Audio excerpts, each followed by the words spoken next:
அதிமுக பொதுச் செயலாளர் எடப்பாடி பழனிசாமி உடனடியாக புதிய பேருந்துகளை வாங்கவும், பழுதடைந்த பேருந்துகளை பழுது பார்த்தும் மக்கள் அச்சமில்லாமல் பயணம் செய்வதற்கு தேவையான நடவடிக்கைகளை மேற்கொள்ள தமிழக அரசுக்கு வேண்டுகோள் விடுத்துள்ளார். இதுகுறித்து அவர் வெளியிட்டிருக்கும் அறிக்கையில், தமிழ்நாட்டில் ஏழை எளிய நடுத்தர மக்களின் நலன் கருதி குறைந்த கட்டணத்தில் பொதுமக்கள் தங்களுடைய பயணங்களை மேற்கொள்ளும் வகையில் சுமார் 80% போக்குவரத்து வசதிகளை அரசு போக்குவரத்து கழகங்கள் தமிழக மக்களுக்கு வழங்கி வருகிறது.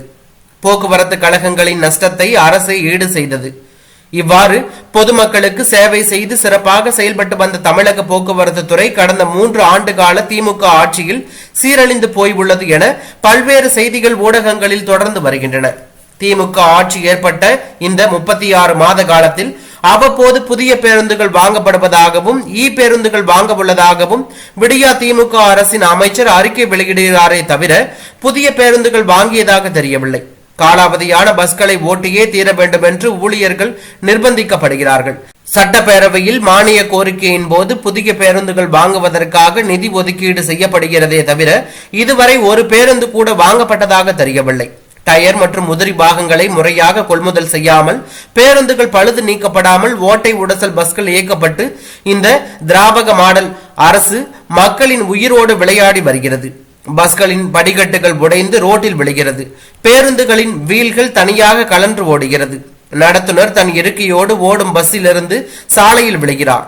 பல பஸ்கள் இருக்கைகளில் இருக்க வேண்டிய இடங்களில் பழைய டயர்கள் போட்டு வைக்கிறார்கள். ஆங்காங்கே மழை பெய்யும் நிலையில் பேருந்துக்குள்ளேயும் மக்கள் குடைபிடிக்க வேண்டியிருக்கிறது. மக்கள் சேவையே மகேசன் சேவை என்றார் பேரறிஞர் அண்ணா. ஆனால் அதன் அர்த்தத்தை அனர்த்தமாக்கி தன் குடும்ப மக்கள் சேவைக்காக விடியா திமுக அரசின் முதலமைச்சர் மு.க. ஸ்டாலின் அரசு போக்குவரத்து துறையே காவு வாங்க முயற்சிப்பது கண்டிக்கத்தக்கது. உடனடியாக பழைய பேருந்துகளை மாற்றி புதிய பேருந்துகளை மக்களின் பயன்பாட்டிற்காக இயக்க வேண்டும். நிதி பற்றாக்குறை என்ற பல்லவியை திரும்ப திரும்ப பாடாமல் கடன் வாங்கிய 3.5 லட்சம் கோடியில் புதிய பேருந்துகளை வாங்குவதற்கு தேவையான நிதியை ஒதுக்கீடு செய்திட வலியுறுத்துகிறேன். பழைய பேருந்துகள் முறையே பழுது பார்க்க வேண்டும் என்றும், தமிழக மக்கள் அச்சமில்லாமல் பேருந்துகளில் பயணம் செய்ய வேண்டிய நடவடிக்கைகளை மேற்கொள்ள வேண்டும் என்றும் இந்த விடியா திமுக அரசை வலியுறுத்துகிறேன் என அவர் கூறியுள்ளது பரபரப்பை ஏற்படுத்தி உள்ளது.